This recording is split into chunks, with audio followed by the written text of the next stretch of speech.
Thought Bubble Audio.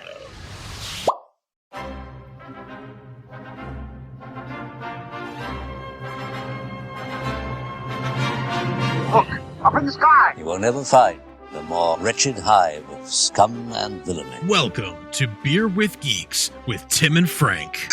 Who are you? I'm Batman. I am Iron Man. Your friendly neighborhood Spider-Man. Hi, Christopher. I'm Nero. My name is Inigo Montoya. You're a wizard, Harry. A couple of guys with a couple of beers and a whole lot of pop culture nostalgia. Make it so, number one. Ladies and gentlemen, the Beatles. Named the dog Indiana. Life finds a way. I am serious. And don't call me Shirley. Now sit back and crack open a cold one, because it's time for Beer with Geeks. It comes in paints? Shaken, not stirred. Great Scott! I was way off. I knew it started with an S, though. Hi, and welcome to Beer with Geeks, the podcast where we reminisce about our geeky childhoods with our ungeeky beer. I'm Tim. And I'm Frank. And today we're talking about...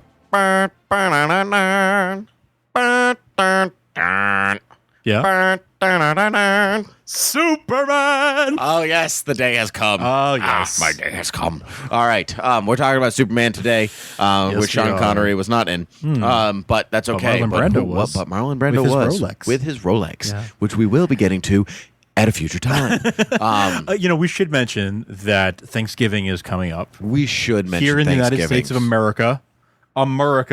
And we just thought that, what better way to celebrate America on such an American holiday than to talk about possibly the most American of all the superheroes, barring maybe Captain America. It isn't the name. It isn't the name. Okay.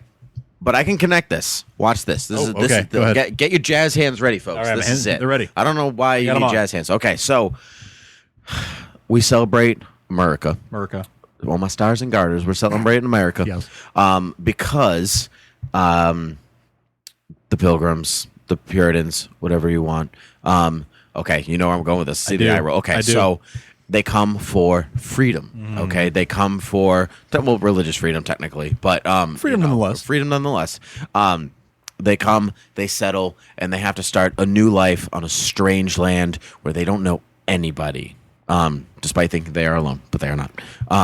And what is that? Superman, the ultimate immigrant. It's true. Coming to a new land, not of the nation, but becoming the ultimate part of that nation. The ultimate symbol of that nation. Everybody knows.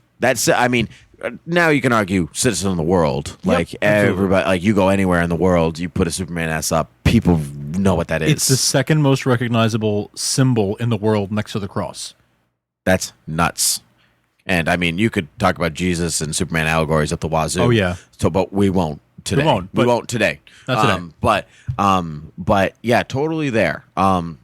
Could talk about Captain America for sure, but Superman with that immigrant analogy. That it starts right there. Yeah, and we're talking about Superman the movie today, just to be clear. Specifically. We'll get into the Christopher Reeve movie in just a second. I do want to tie Thanksgiving though to Superman. I have a story. Go for it. Very, very briefly. When I was a wee child, actually, I think this actually happened before I was even born, just before I was, maybe a year before I was born. One of the local TV stations in New York, where I grew up, did an all-day Superman, the George Reeves Adventures of Superman TV series marathon on Thanksgiving Day, following the Thanksgiving Day parade. I had a videotape recording of this marathon. It's about 6 hours long. I had the entire thing on one tape. Wow, 6 hours. Yeah. On one tape? On one tape, yeah. Well, 6 hour speed. And I would watch that thing to death. And that was actually one of my probably my first introduction to Superman, period. I think I watched that, and then the Fleischer cartoons were my second. But so that was my first foray. It was reversed for me, I think. Okay. Yeah. Okay. But my first exposure to Superman was George Reeves. Yep. On that tape, which was Thanksgiving. They kept talking about Thanksgiving in between. It was Jack Larson, who played Jimmy Olsen, was the host of the marathon and would host all the bits in between during commercial breaks and everything. So that was my first foray into Superman. A lifelong love that lasts, 20 some odd years later, over 20 years later. I'm still my number one hero. Yep. And there was a Superman float in the Macy's Thanksgiving Day Parade for a long time. Yeah. There was a balloon for a long Many time years. of Superman. Yep, that was that's huge. Right. That's right. And so, boom, connections. Yeah. They're There it made. is. Legitimate. So, after George Reeves, 30 years or 20 some odd years later, we have it's time for a new Superman incarnation. There hasn't been a live action incarnation of Superman, I think, except for It's a Bird, It's a Plane, Superman, the which we're not musical. counting right now. Nope, but there was a TV version of it. Yeah. But barring that, there was no live action version of Superman. Mm-hmm. And so Warner Brothers shopped the rights to had the rights to the film. They shopped it around to different directors, different writers, different producers. Mario Puzo was brought on to write the screenplay. His magnum opus And screenplay. Not saying many the film, ways. but the original film was Superman 1 and Superman 2 together. Yeah, and that was a 300-page screenplay. Yeah, it was huge. And it was revised afterwards. He kind of wrote the one of the early drafts, which was not changed too much. It was definitely the basis for Superman 1 and 2. Yeah. But his work definitely can't go uncredited. Robert Benton and his partner. David Newman. Yeah, David Newman. Yep. And Leslie Newman. Yeah, that's right. Yeah. Tom Mankiewicz, who was uncredited, but Tom Mankiewicz, important. Yeah, very important. Yeah. Was sort of Richard Donner's right-hand man on this film. Yep. It was produced by Alexander Salkind and Ilya Salkind. The Salkinds were not the most scrupulous of people. Nope. They were well-known. They were pretty well-known movie producers, old school producers in the sense that, we'll put up the money, we'll put up the, all this stuff to get the movie made, and we expect a return on the investment. Very much like show business, like Broadway producers in that sense. But pretty dishonest in the fact that they were trying to squeeze two films out of one. So they were going to, they had one script that was super, super long. They knew it was too long to be one movie, and they were going to try and pay the actors for one film, and then end up saying like, oh, look at this, we have enough material for two films, let's just split it into two. So that was, they were kind of very dishonest. Kind of ironic when you talk about truth, justice, and the American way. Right, yeah. Like, what's that movie about? Yeah. But I actually... a bunch of Lex Luthors. Yeah, exactly. I really do enjoy this film a lot. It's not my favorite incarnation of the Man of Steel, contrary to many people's opinion. I am a huge Superman fan, but... Like your first Bond. Yeah. Your first Superman. Yeah. This is a lot. This was first for a lot. Not my favorite either, though I do... I always give credit for Chris Reeve. That man delivered lines that nobody else could make work. Absolutely. Like, brilliant delivery. And it's a Superman movie, so how often is the word brilliant in Superman? Yeah. Like, movie, like, how much of those put together? But, like, you have a man, just picture this. You have a man sitting on a rooftop talking to a woman. The man is wearing a tight blue costume with a red cape and shiny red boots, and he's like, I'm here to fight for truth, justice, and the American way. And my underwear's on the outside. And my underwear's on the outside. And you're sitting there as an adult, and you were like, yeah, okay. Yeah. I believe you. I do believe you. That's hard, because that's a corny line. It is a brilliantly designed costume in its own right. It is a corny costume. Oh, yeah. It's old circus man, strongman costume, underwear on the outside.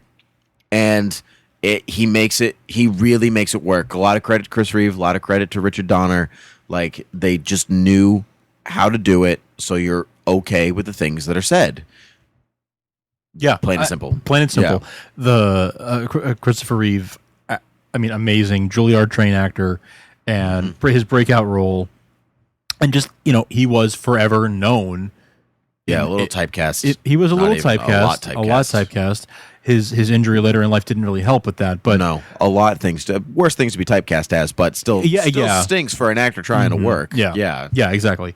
But, he was always tied to it, and he was happy to be tied to that franchise. He really owned it. He was as he should be, particularly the first two films. The second two, not so much. Yeah, not as strong. Which we'll talk about at other times. Yeah. I'm sure.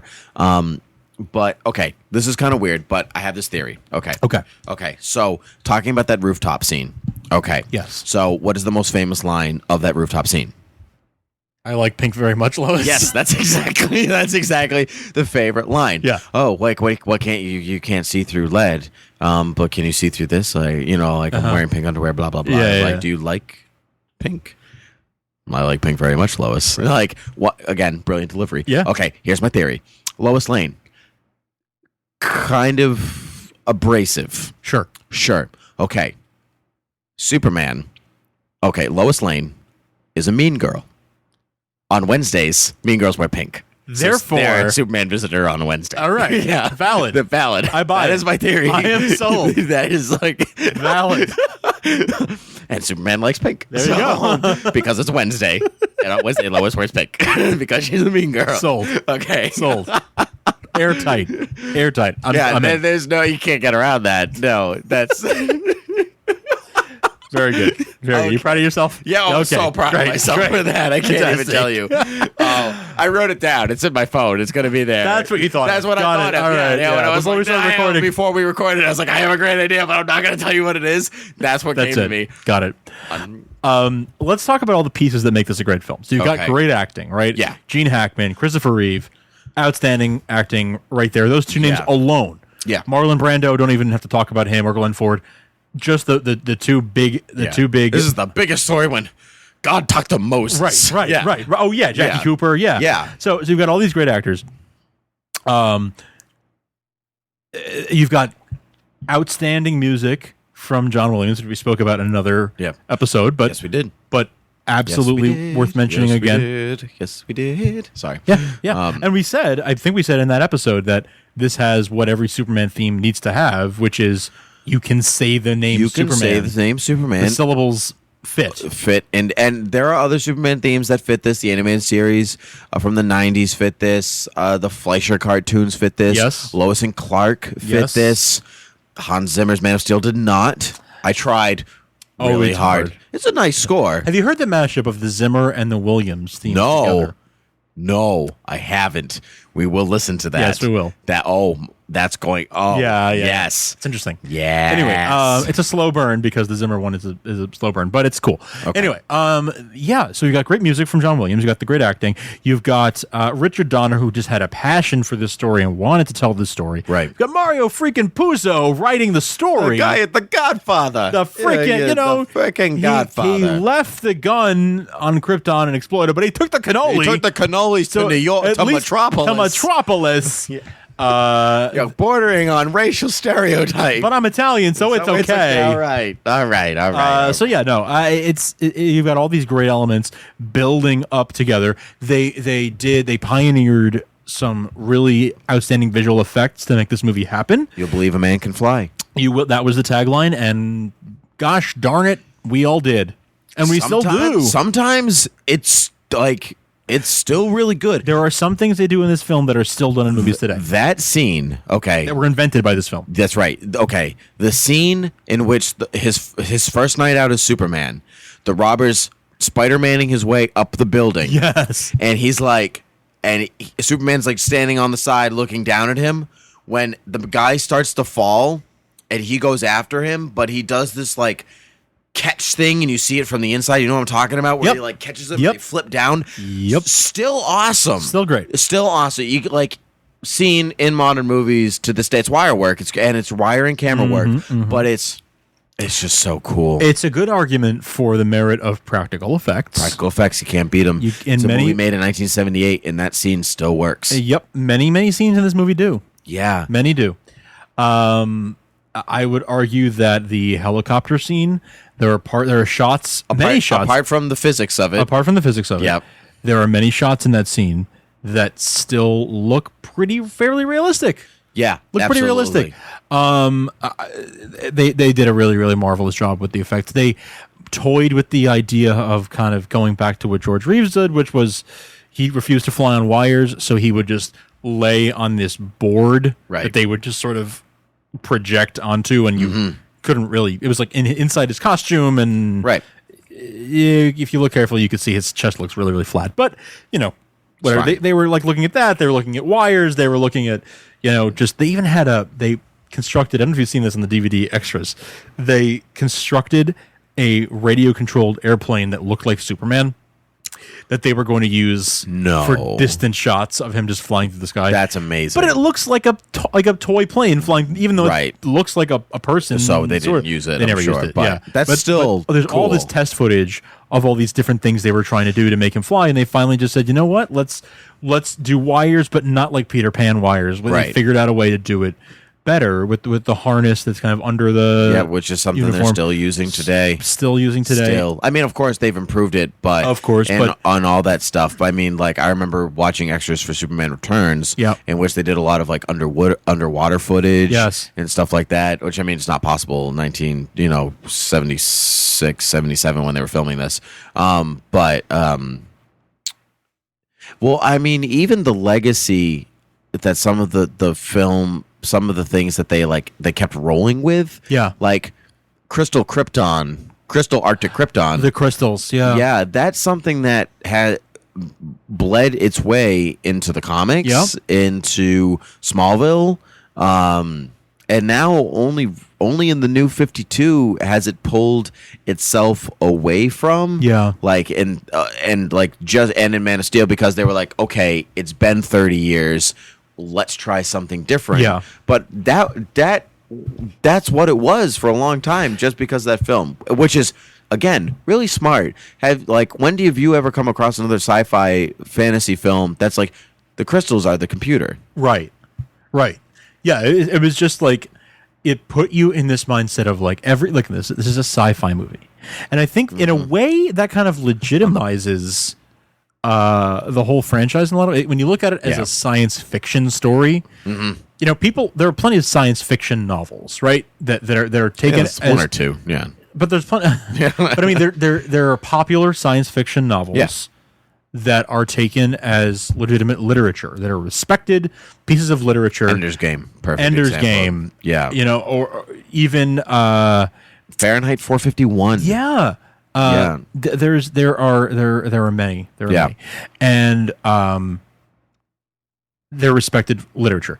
Superheroes, for some reason, comic books have a stigma of being like, those are just kids' stories or kids' books. Those are not even books. They're just, just slap those picture books. People's hands. I know, especially because they're really not for kids anymore. In a lot of cases, I wouldn't let my kids read half the stuff I read. But no, parent goggles on. Yeah, exactly. But when you look at Superman as a science fiction story, which it really is, it's classic. It's an alien. It's very pulp science fiction magazine of the 30s, and it redefined science fiction into what we now know as a superhero genre. Right. But it was the first of its kind, and it really just redefined this whole thing. And so this film, when you look at it as a science fiction film with the Krypton stuff that like you said, trickled down into, or if you're Marlon Brando, Krypton. It's Krypton. But yeah, I know. That is indicative of what an influential franchise this is, character this is.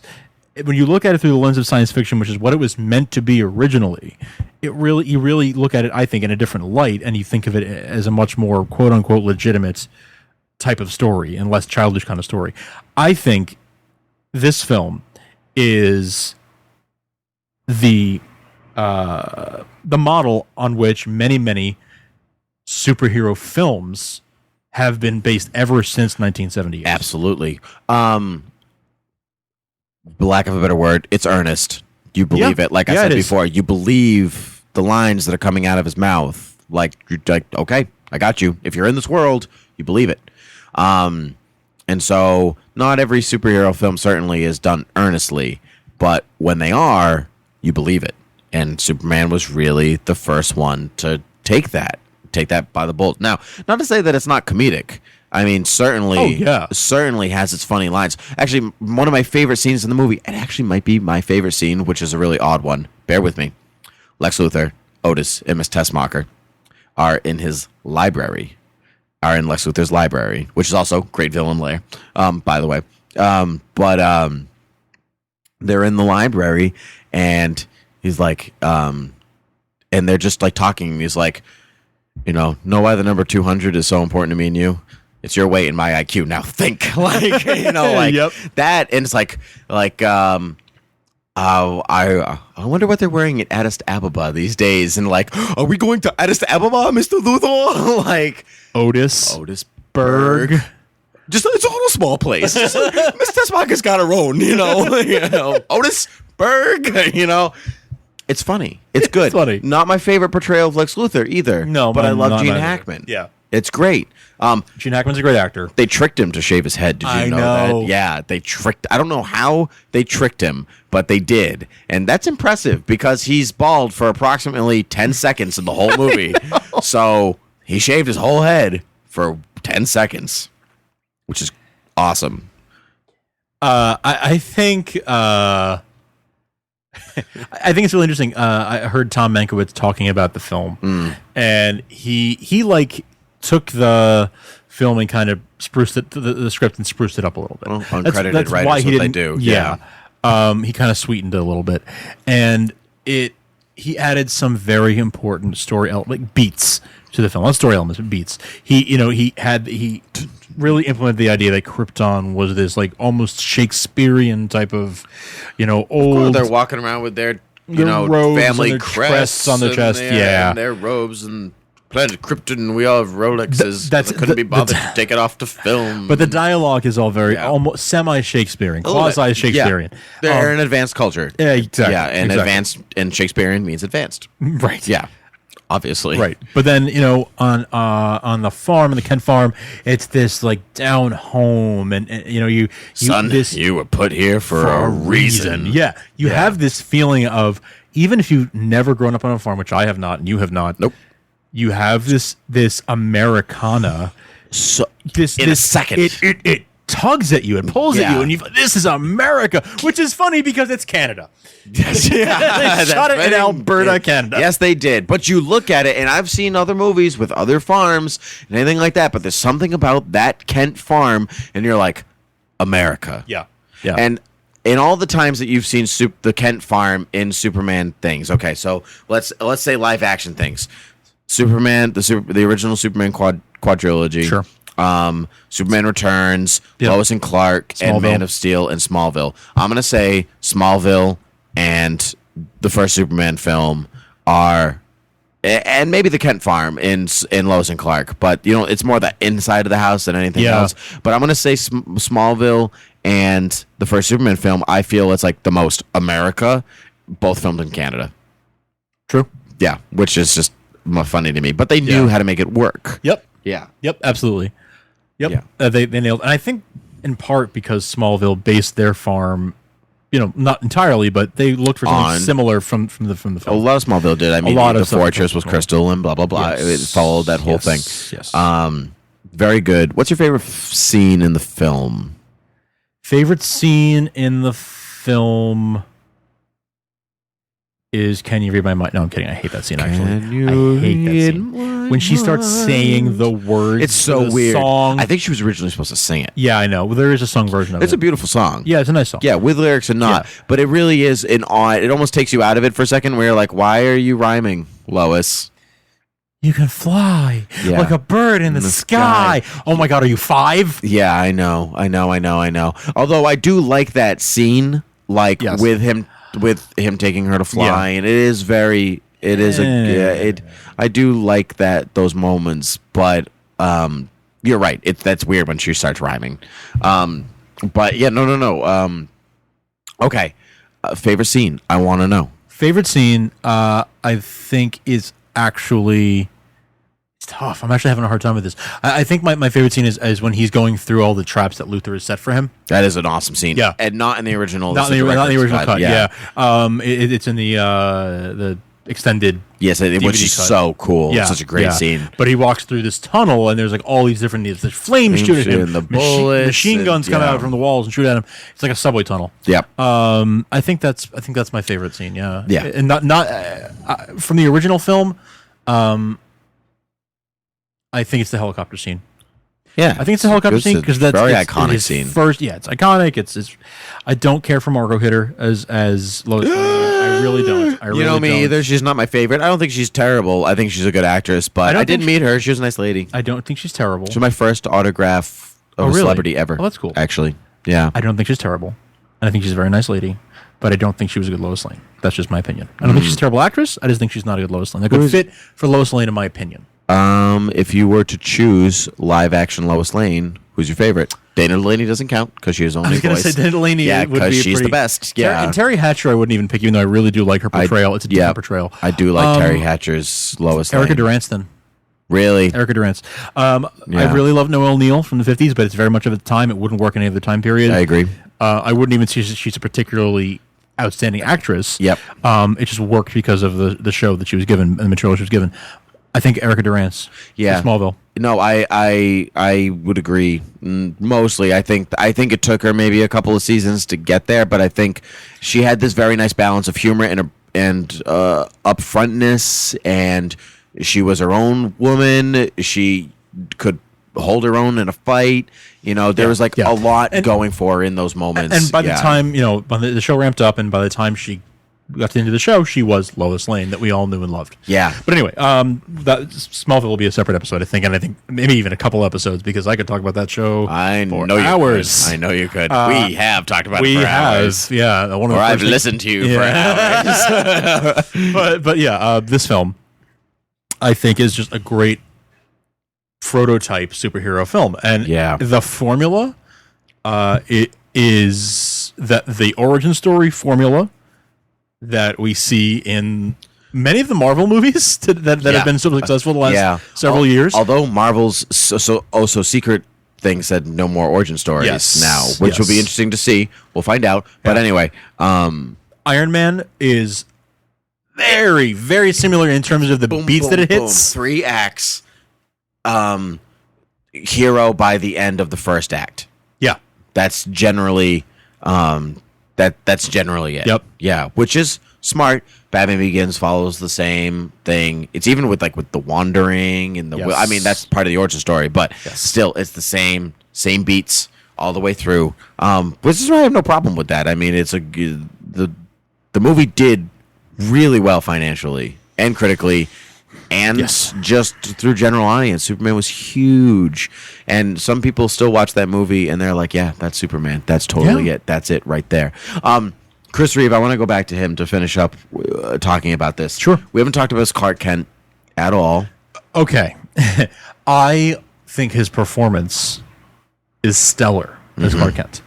However, just as a general rule, I don't care for the bumbling Clark Kent. I actually really like the confident reporter Clark Kent that you see in Lois and Clark and you see in the Adventures of Superman. I like that sort of he's a very capable reporter. He's not clumsy. He's not bumbling. He's not going out of his overcompensating to hide. Mild-mannered does not mean shy. Yes. So that's just a personal preference. But within the confines of this film, outstanding. Yeah, outstanding. I agree with you. Although there are a lot of things that his bumbling Clark does that I just think are cutest is not the right word, but it's.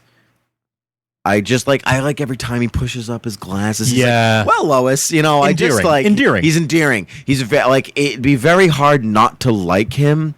I think, and I mean, he might not be your best friend. Maybe he feels like maybe he's a little bit of an outsider, and all that's very much on purpose. They're very two distinct characters. Yes, I think confident Clark, it's easier to see the connection between the man in the glasses, the man not in the glasses. Yes, and I think Chris Reeve did a real good job at the physicality of a bumbling Clark. He's hunched over, he's this, he's that, all those things. But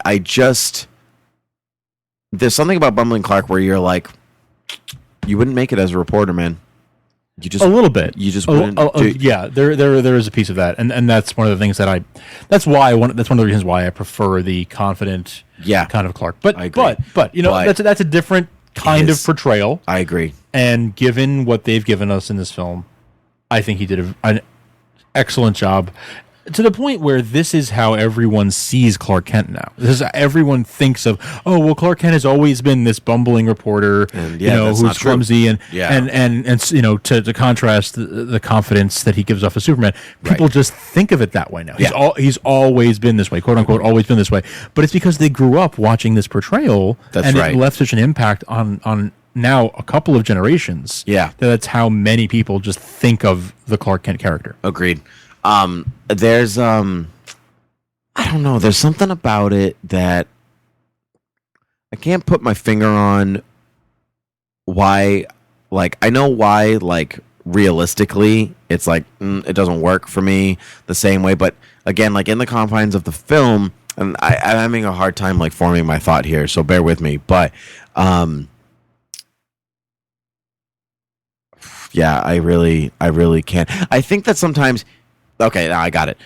He can be confident in those films. You do see it in some places where he does this weird mix. I mean, I'm going to go into Superman 2 territory for a second here, but there are moments where, like, like in Superman 2, he loses his powers, and or he gives them up, and then he becomes this mesh of Superman and Clark Kent, where he's mild mannered, he's not totally super confident, and all those things. But you definitely get the idea that for him, Superman is him, Clark Kent is the mask, the persona. That is the persona, which Chris Reeve does a really good job at conveying, even when there's no real scene with this or him even expressing it, how lonely this man is. Like, how lonely is it that everybody you interact with and they're so-called friends and everybody like that, that's your fake persona, because you have to sacrifice all of that just to be this guy, to be this inspiration, but that's just really you. That's really lonely existence. Yeah. Incredibly. And you don't really see scenes of that in the film. True. But you get it just by watching it.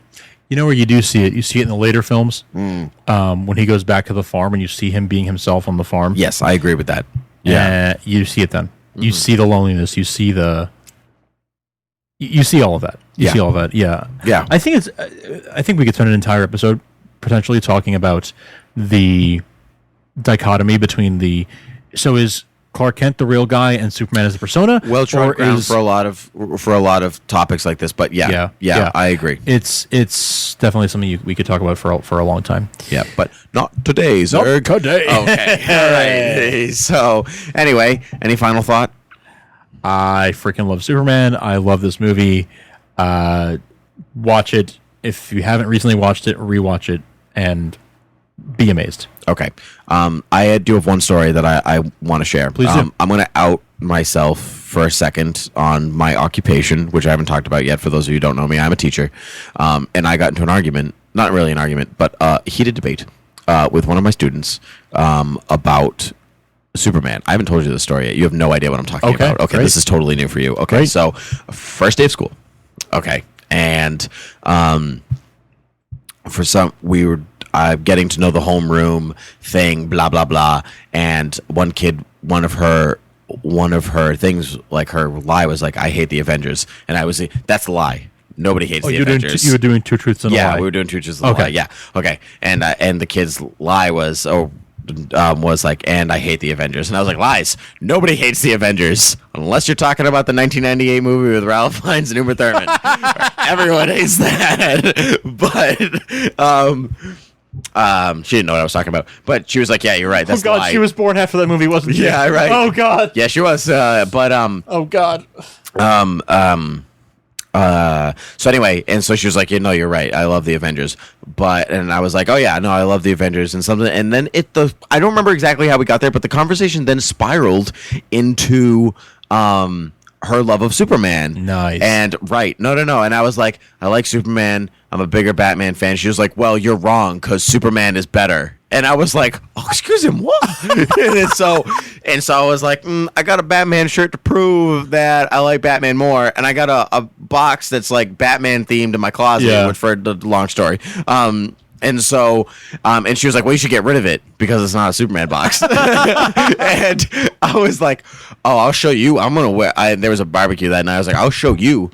I'm going to wear the Batman t-shirt to the barbecue tonight." And she's like, "Well, I'm going to wear a Superman one." And I was like, "Oh, it's on. It's on." And like, I love Superman. He's like, I love Superman. It's not a thing for me, but I was dying on the inside. This is like an hour into the first day of school. Wow. And this kid was like, "You're wrong. Superman is better." And I was like, Frank would like this kid so much, and I was like, I got to tell Frank, and then I didn't tell you until right now. Well, it was worth the wait. Yeah, it was like a long time for me to tell you this, but anyway, that's my wrap-up story. That is a fantastic story. I thought so. Good note to end on. Yeah, I thought so. And so until next time, everybody, Frank, would you like to say a few words? I would. I want to thank everyone who has left us iTunes reviews. We really appreciate those. And we like reviews. Please keep them coming. The more you review us, the more positive buzz that's out there. We like positive buzz. We do.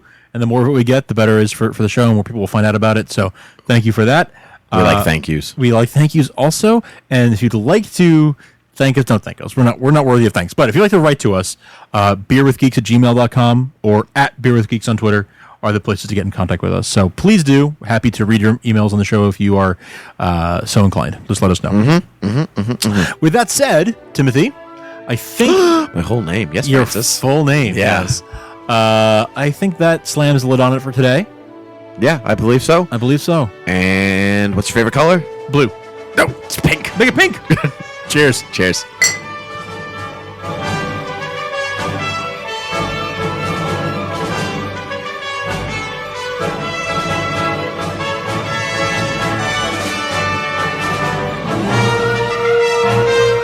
This podcast is intended for entertainment and information purposes only. All character names, sound effects, and quotes are registered trademarks and/or copyrights of their respective trademark and copyright holders. All original content of this podcast is the intellectual property of Thought Bubble Audio Studios unless otherwise indicated.